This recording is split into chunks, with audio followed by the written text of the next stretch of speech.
Hey guys, welcome back to our channel. My name is Mario Florima, and I'm the #1 educator in the Amazon FBA asset recovery space. And today we will be talking about counterfeit claims explained. Guys, this is the ultimate guide to Amazon account reinstatement for counterfeit claims. If you've been blocked because of a counterfeit violation, you need to pay close attention. I'm going to walk you through exactly what this means and how to craft a winning appeal that gets your business back online. Hope that makes sense because we're jumping right in. Okay guys, now let's break this down. So imagine you open Seller Central and your heart sinks. Your account is completely blocked. Your funds are frozen for up to 180 days. Listings are gone and your business just stops dead in its tracks. You have to understand that 80% of sellers panic in the first 24 hours, but panicking won't fix this. Now we're getting into why Amazon enforces zero tolerance. Listen, Amazon does not care about your feelings. They care about protecting their $1.7 trillion marketplace. Every single fake product damages customer trust. Plus, they face massive legal liability. So in other words, if you violate their trust, you're going to have a bad time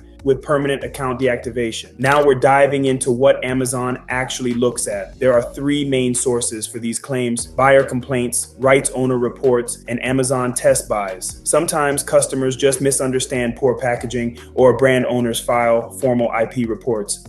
You have to realize Amazon often acts on the very first complaint. Let's talk about the difference between counterfeit products and trademark infringement. Counterfeits are straight up fake replicas designed to trick people, but trademark issues that can happen with genuine products that just have material differences like a different warranty or missing certifications. Okay guys, now we're getting into the real issue, material difference. You can literally sell a 100% authentic item, but if it lacks the original manufacturer's warranty or proper safety certifications, it misleads buyers.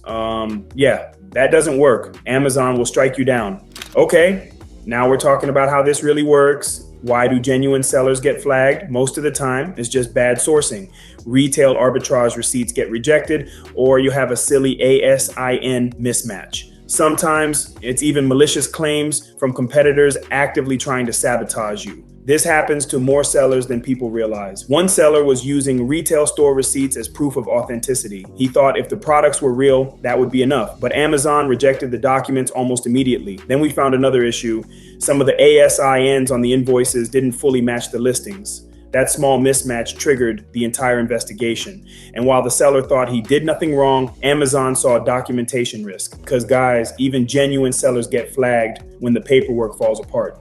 Now let's move into the next page. Let me be very clear, retail receipts are not invoices. If you buy from liquidations and or clearance aisles, you cannot verify the supply chain. Amazon does not care if it's a legit item you bought at Walmart. If you do this, you're going to have a bad time. Okay guys, now we are talking about competitor sabotage. If you just won the buy box and suddenly get hit with multiple vague claims within 48 hours, that's a massive red flag. Guys, document absolutely everything, save your screenshots, and closely monitor the timing of these attacks. All right, moving on to the next page. What do you do in the first 72 hours? First, stop all sales immediately, remove the affected ASINs, then carefully analyze the performance notification and start collecting your documentation right now. Hope that makes sense because rushing in blindly and will destroy your chances. Okay guys, and now we're talking about something very important, the massive mistakes that guarantee your appeal gets rejected. Do not write emotional appeals or blame Amazon. Treat this like a professional legal case. Also, submitting receipts instead of invoices.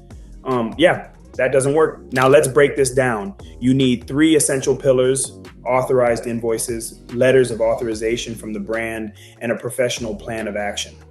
Without these 3 working together perfectly, your appeal will fail. You have to understand that. You need concrete, verifiable supply chain proof. Okay, now let's break this down properly. Your invoice must have your supplier's full contact info, your business name matching Seller Central exactly, itemized descriptions, and accurate quantities. Amazon scrutinizes every single detail here. So in other words, one missing element sinks your entire appeals. Now we're talking about what actually matters here. What if you don't have invoices? You need to be totally transparent, acknowledge the limitations upfront, and explain your immediate shift to authorized distributors. Your action plan becomes your ultimate lifeline here, so make it bulletproof. Now we're moving into the next page. Your plan of action must follow a strict 3-part structure: root cause, corrective actions, and preventative measures. What went wrong? what you fixed, and how you'll prevent it in the future. Amazon expects this exact framework every single time. All right, now we're talking about the root cause. Avoid vague statements. Don't just say a customer complained. You need to admit that you failed to properly vet an unauthorized supplier. Amazon wants to see you understand the deep systemic failure, not just the surface level symptom. Now we're breaking down the corrective actions.